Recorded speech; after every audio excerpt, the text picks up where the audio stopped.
Bab 047. Mau kemana? Bella mendekat. Mending istirahat aja, Han. Ingat, lo itu mau sidang skripsi. Pikiran lo. Enggak boleh terdistrak yang macam-macam dulu. Gak usah kemana-mana dulu deh. Zahwa makin tersenyum, merasa hangat akan perhatian yang Bella berikan. Ada sesuatu yang harus aku urus. Harus banget aku datangin sekarang, Bel. Seriusan sebentar aja. Perlu bantuan gue? Enggak. Zahwa menggeleng. Gak perlu. Yang ini memang harus aku hadapi sendirian. Mendengarnya, Bella menghela napas sedih. Begitu ya? Iya deh. Hati-hati ya Zahwa kalau perlu bantuan gue. Langsung bilang aja. Kalau mau cerita tentang apapun, gue juga siap mendengar. Gue akan menunggu sampai lo siap, Han. Iya, Bel. Makasih banyak ya. Lirih Zahwa. Bella tidak menyahut, dia hanya tersenyum sambil meremas pundak Zahwa lalu membiarkannya untuk pergi. Sebenarnya sesuai apa yang Bella katakan, Zahwa hanya ingin diam saja mendekam di dalam kos sang sahabat, ingin tidur saja untuk berhenti berpikir yang macam-macam. Bahkan tadi telepon dari Wirya saja sengaja ia abaikan untuk merealisasikan niatnya itu.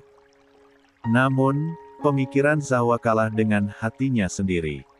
Sisi lemah perasaannya yang merasa jahat sudah mengabaikan Wirya begitu saja padahal dia sedang ada di titik terendah dirinya sekarang memberontak tidak terima. Maka, disinilah Zahwa sekarang, menuju apartemen Wirya karena tadi ada sebuah nomor tidak dikenal yang mengiriminya pesan, yang ternyata itu adalah dari Dion.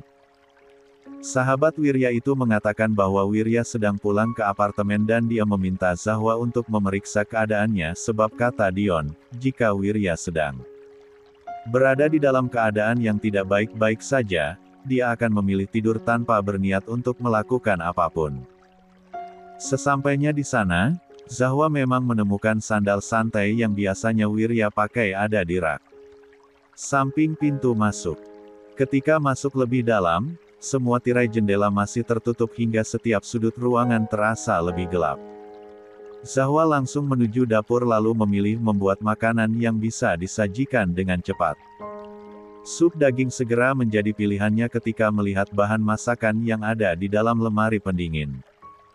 Selagi memasak dalam keheningan, pikiran Zahwa berkelana kemana-mana. Tentang dirinya yang bukan lagi bagian dari keluarga yang sudah mengadopsinya. Tentang kehidupannya yang sekarang benar-benar harus ia jalani dengan mandiri. Tentang uang yang seharusnya ia berikan untuk keper, uang panti terpaksa ia pakai karena Zahwa benar-benar sudah tidak tahan lagi. Sekarang, Zahwa tidak mempunyai simpanan uang sama sekali. Entahlah bagaimana kehidupannya nanti, memang tentu ada Wirya namun sejak dia mulai memakai hati, rasanya begitu berat untuk meminta apa yang seharusnya Wirya bayar di dalam hubungan kontrak mereka dan mungkin sepertinya, Wirya paham akan situasi Zahwa sehingga dia selalu mengirimi uang bahkan sebelum Zahwa meminta. Diam-diam saja seolah tidak melakukan apapun. Zahwa tersenyum getir, merasa semakin bersalah karena tadi berniat untuk mengabaikan Wirya karena tidak kuat akan tekanan yang hatinya rasakan. Berusaha mengabaikan terlebih dahulu segala kerumitan di dalam kepala, Zahwa dengan hati-hati membawa semangkok sup daging yang sudah jadi, sepiring nasi dan juga air menuju ke dalam kamar Wirya. Padahal matahari di luar sedang terik-teriknya namun keadaan kamar nampak temaram karena tirai jendela yang juga tidak terbuka. Benar kata Dion, Wirya pasti langsung memilih tidur ketika di sini. Buktinya saja posisi tubuhnya yang tengkurap di atas kasur itu seolah menggambarkan betapa lelahnya ia sehingga ketika menyentuh kasur langsung tertidur begitu saja. Setelah menaruh nampan di atas meja, Zahwa duduk di pinggir ranjang dengan hati-hati. Menatapi wajah Wirya yang hampir setengah wajahnya tertutupi rambutnya yang sudah mulai memanjang. Zahwa menyeka rambut itu dengan perasaan berkecamuk. Merasa semakin sedih bahkan hanya dengan mendengar hembusan napas Wirya yang terdengar samar juga konstan.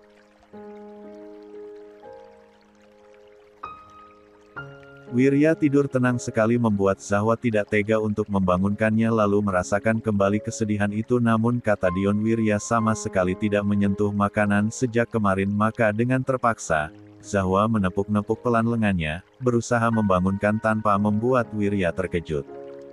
Mas, panggil Zahwa berbisik. Mas Wirya. Wirya mengerang pelan, matanya bergerak perlahan lalu membuka meski hanya setengahnya saja. Dia mengambil tangan Zahwa lalu menggenggamnya. Kamu di sini? Tanyanya dengan suara yang serak. Zahwa mengangguk dengan senyum samar yang nampak sendu. Wirya agak meringis ketika mencoba bangun karena mungkin tubuhnya terasa pegal dengan posisi tidur yang tengkurap begitu entah sudah seberapa lama. Wirya tersenyum samar ketika menatap Zahwa. Hei, panggilnya dengan lembut. Dan entah kenapa rasa-rasanya Zahwa ingin menangis saja melihat pria itu yang bahkan masih terlihat tenang dan begitu perhatian kepadanya di tengah situasi hidupnya yang kacau.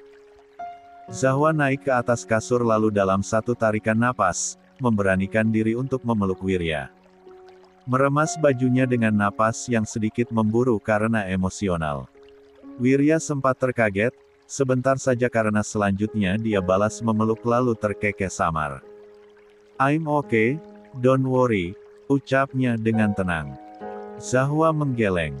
Oke, apanya? Sendu di matanya saja sudah membuktikan kalau Wirya jauh dari kata baik-baik saja.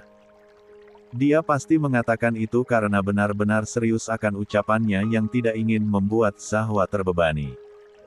Yang hanya ingin menanggung kefrustrasian itu sendirian saja. Rasa bersalah Zahwa makin membesar. Sungguh, bagaimana tadi bisa-bisanya dia berpikir untuk menjauh sejenak padahal di dalam pelukan Wirya saja Zahwa merasa aman dan segala kekhawatirannya seketika meredam. Aku sudah pergi dari rumah mama. Zahwa memberitahu dengan suara yang agak gemetar, memilih meluapkan kesedihan yang sejak tadi ia tahan-tahan. Sudah enggak tahan lagi ada di rumah itu. Napas Wirya tertahan selama beberapa detik pun tubuhnya berhenti bergerak. Dia menguraikan pelukan mereka dengan cara memegang kedua sisi pundak Zahwa lalu menelisik matanya yang nampak memerah. Iya. Tanyanya hati-hati, mengusap pipi Zahwa yang nampak pucat. Good choice, sayang. Respon Wirya dengan suara yang juga agak goyah. Hatinya menjadi campur aduk begitu saja. Itu benar-benar keputusan yang sangat baik. Kamu sudah mengambil keputusan yang sangat benar, baby. Mendapati ucapan positif itu, Zahwa makin merasakan lonjakan air matanya ingin keluar namun karena sudah berjanji kepada diri sendiri untuk tak lagi terlihat lemah, Zahwa menahannya sekuat tenaga. Mengangguk disertai senyum kepada Wirya yang menatapnya begitu bangga. Jangan khawatirkan apapun, I'm here. Manfaatkan saja aku sebanyak apapun yang kamu mau. I'm totally oke dengan hal itu. Ngerti ya sayang?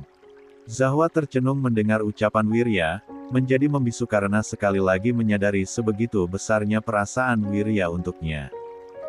Sekalinya Zahwa dicintai, dia langsung mendapatkan seseorang yang bahkan rela memberikan segalanya untuknya.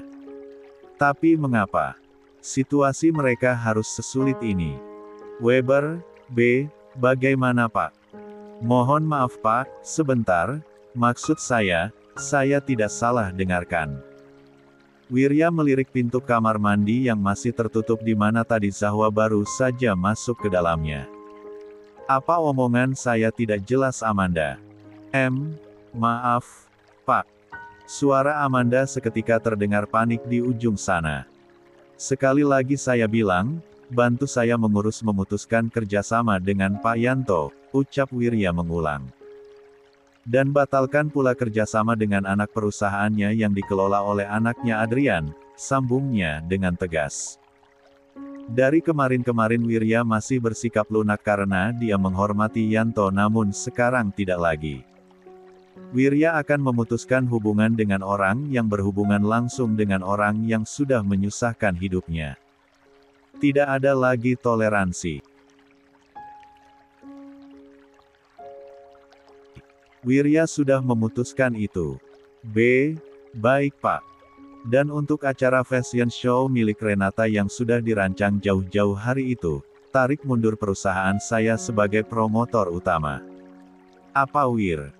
Kali ini Amanda seketika tak mampu lagi bersikap formal kepada sang teman sekaligus atasannya sendiri itu karena jelas saja, yang tadi saja sudah membuatnya spot jantung, apalagi yang ini.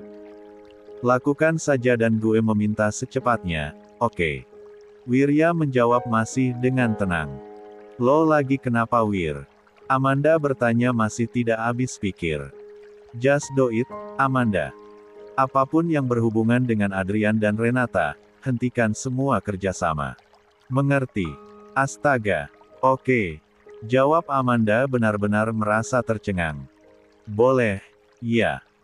Wirya yang sedang duduk di lantai balkon, yang tengah memainkan tanaman mini kaktus miliknya yang berjajar di pinggiran pagar selagi terus berpikir itu membuat Zahwa segera mengambil tempat untuk ikut di sebelahnya. Entah harus merasa sedih atau ingin tertawa getir melihat tingkah Wirya yang mendadak seperti anak kecil yang tengah merajuk.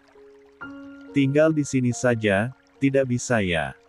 Pinta Wirya sekali lagi, bedanya kali ini dengan agak lebih memohon dan memelas. Hati Zahwa rasanya terenyuh namun dia tidak ingin membuat pikirannya terpengaruhi.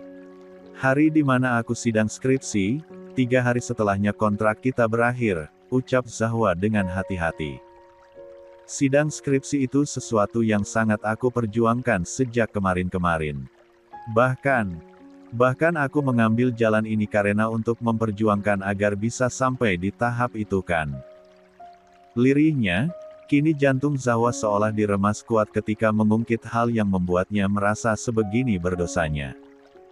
Merasa begitu terhina namun juga tidak mampu melakukan apa-apa karena hatinya sudah dimenangkan oleh Wirya. Aku meminta waktu 3 hari ke depan untuk tinggal bersama Bella, hanya untuk menyiapkan diri aku dengan matang, aku cuma pengen menyelesaikan yang satu ini dengan baik. Baru setelahnya aku akan memikirkan hal lain. Lagian, 3 hari singkat banget tahu. Kok Mas Wirya uring-uringannya begini banget sih? Aku cuma takut setelah 3 hari itu, kamu meninggalkanku, jawab Wirya begitu lugas dan belak-belakan. Enggak, kan sisa kontraknya ada 3 hari lagi setelah aku sidang. Terus setelah kontraknya berakhir, bagaimana? Apa kita langsung memberitahu orang tuaku saja tentang kita? Zahwa tentu saja langsung terkesiap. Secepat itu? Tanyanya tercekat bercampur gelagapan. Mas Wirya, aku takut. Semakin aku berpikir, aku hanya semakin takut. Aku enggak tahu harus melakukan apa, aku enggak sanggup membayangkan kemarahan semua orang, ucap Zahwa benar-benar berantakan. Matanya berpendar tidak fokus belum lagi getar di bibirnya juga tremor di tangannya menandakan betapa tertekannya ia dengan situasi yang ia hadapi. Menjadi kacau seketika akan ajakan Wirya yang terlalu tiba-tiba. Aku sayang Mas Wirya, aku juga percaya Mas Wirya bisa diandalkan dan mampu menjadi tameng aku, tapi aku sumpah demi Tuhan takut sekali. Aku bukannya ragu, aku hanya ketakutan. Maafkan aku. Zahwa menutup wajahnya dengan telapak tangan, nyatanya mati-matian untuk tetap terlihat tegar hanyalah keyakinan yang ada di dalam kepalanya saja. Kini Jenan mulai menangis terisak, mengeluarkan gumpalan sesak yang memenuhi dada. Wirya membatu, napasnya seketika terlalu sulit untuk ia hirup ketika melihat dengan jelas bagaimana kehancuran Zahwa sekali lagi di depan mata kepalanya sendiri. Punggung kecil itu nampak bergetar karena tangisnya yang teramat pilu. Hati Wirya seketika saja seolah bak dipukul palu godam, menghantarkan gelombang besar perasaan bersalah yang meluluh lantakkan hati dan juga pertahanan dirinya. Apa Wirya terlalu menekan Zahwa hanya karena ketakutannya sendiri kehilangan perempuan itu yang sudah membuatnya ketergantungan akan kehadirannya? Apa Wirya seegois itu untuk memaksa menahan Zahwa sampai tak lagi sadar bahwa Zahwa hanyalah perempuan di umur belia yang tak seharusnya menanggung beban sebesar ini? Yang mentalnya tidak mungkin bisa sekuat orang lain. Brengsek, Wirya. Lo terlalu brengsek. Wirya menyumpah di dalam hati, kepalanya sampai ia pukuli sendiri karena otaknya mulai mengulang kilas balik bagaimana Wirya menghancurkan hidup Zahwa hanya karena pelampiasannya sendiri yang selama ini tertahan, hanya karena kefrustrasiannya akan rumah tangganya yang terlalu berantakan. Wirya mulai mengerang frustrasi dengan napas yang kini mulai memburu juga tubuh yang mulai mengeluarkan keringat dingin. Menyadari suara aneh pria itu juga suara tamparan yang ganjil, Zahwa membuka wajahnya yang tadi ia tutup dengan tangan. Sedetik setelahnya Zahwa langsung tercengang melihat bagaimana Wirya yang kepalanya tertunduk tengah memukul-mukul kepalanya sendiri dengan tangannya. Tangan Zahwa gemetaran ketika mengambil kedua tangan Wirya lalu menggenggamnya terlalu erat, menahannya agar tidak bergerak kemana-mana sebab pria itu sendiri yang memberontak, yang nampak benar-benar kacau bahkan saking berantakannya sampai terlihat linglung. Tangis Zahwa menguat, dia menggeleng lalu menarik Wirya ke dalam pelukannya. Makin merasa sakit gila-gilaan melihat Wirya yang jelas saja sudah nampak terlalu hancur. Maaf. Maaf. Maaf. Gumaman itu berulang, diucapkan dengan suara bergetar. Tidak ada lagi intimidasi, secuil pun Wirya yang selalu berwibawa dan berkuasa tidak ada kelihatan di mata Zahwa sekarang. Hanya ada seorang pria yang rapuh, yang terlalu kacau akibat perasaan bersalahnya sendiri. Zahwa menggeleng, kini mulai menghapus kasar air matanya. Jika hatinya bisa berbicara, mungkin saja sekarang dia sudah menjerit protes akan rasa sakit yang terlalu bertubi-tubi untuk diterima. Maksud ucapanku bukan untuk membuat Mas Wirya begini. Aku cuma ingin sedikit ketenangan untuk sidang. Salahku. Semua salahku, Zahwa. Maafkan aku. Wirya memotong begitu saja. Salahku membawamu ke dalam situasi gila ini. Maaf aku begitu brengsek memaksamu begini. Zahwa tak lagi mampu bersuara, hanya sesenggukannya yang terdengar. Lidahnya terlalu keluh dan bibirnya masih bergetar karena sisa tangis itu. Tapi aku juga salah karena aku ingin berada di situasi gila ini, hatiku menginginkannya. Mas Wirya merasa salah, aku pun begitu, bahkan semua orang yang terlibat pun juga salah.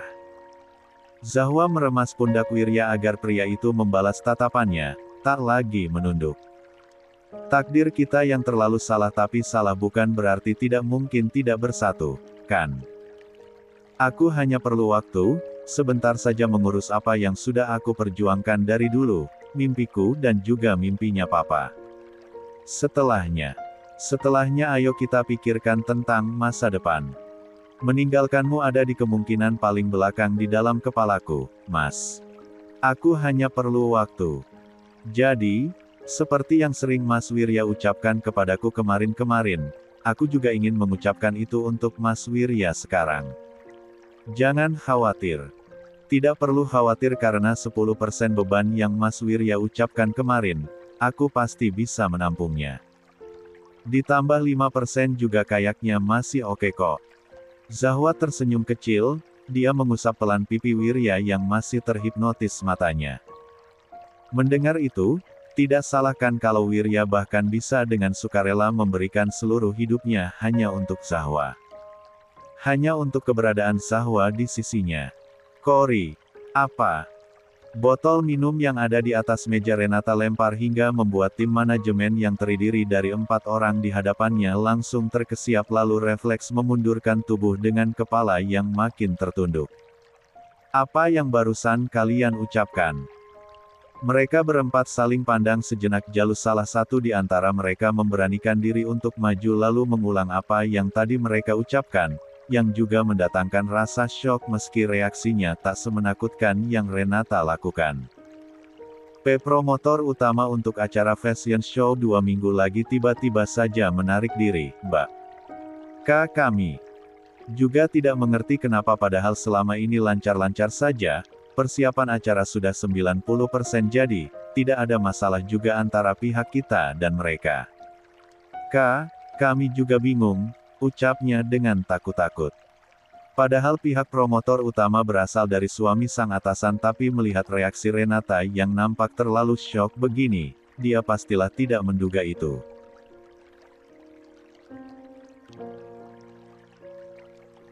Pihak lain yang mengetahui itu, mulai panik dan menanyakan kebenaran kepada kita Mbak. Renata mengumpat pelan, dia berdecak lalu bergegas pergi tak memperdulikan sama sekali para bawahannya yang memanggilnya namanya. Kurang ajar. Wirya rupa-rupanya sudah tidak lagi bersikap segan-segan kepadanya. Harga diri Renata langsung merasa tertampar atas apa yang seseorang yang masih berstatus sebagai suaminya itu lakukan. Amarah Renata langsung meningkat drastis hingga melonjak ke seluruh tubuh. Ketakutan di hati makin terasa nyata adanya, namun diri Renata yang menolak untuk kalah juga harga dirinya yang setinggi langit masih mencoba untuk denial dan tak mau mengakuinya. Masalahnya fashion show itu sudah ia rancang bahkan dari sejak tahun lalu. Acara besar yang menjadi puncak karirnya yang tepat menginjak usia 3 tahun. Segala persiapan sudah ia lakukan dengan gila-gilaan. Bahkan semua pecinta fashion nampak sangat tertarik dan juga penasaran, belum lagi acara itu juga akan ditayangkan langsung di salah satu stasiun televisi, pertama dalam sejarah sebuah brand dalam dunia fashion. Dan, berani-beraninya Wirya menghancurkan mimpinya begitu saja. Renata memukul setir mobil yang melaju. Tentu saja dia tidak terima. Dia harus menemui Wirya sekarang juga. Benar-benar sialan sekali pria itu, dia tidak boleh bersikap begini kepada Renata. Iye, Pak sudah Pak, Adrian sudah hampir sekarat. Yanto tak menggubris sama sekali perkataan sang sekretaris, bahkan langsung menyentak tangannya yang menghalangi pergerakan pria parubaya itu untuk memukul seseorang yang tengah meringkuk tak berdaya di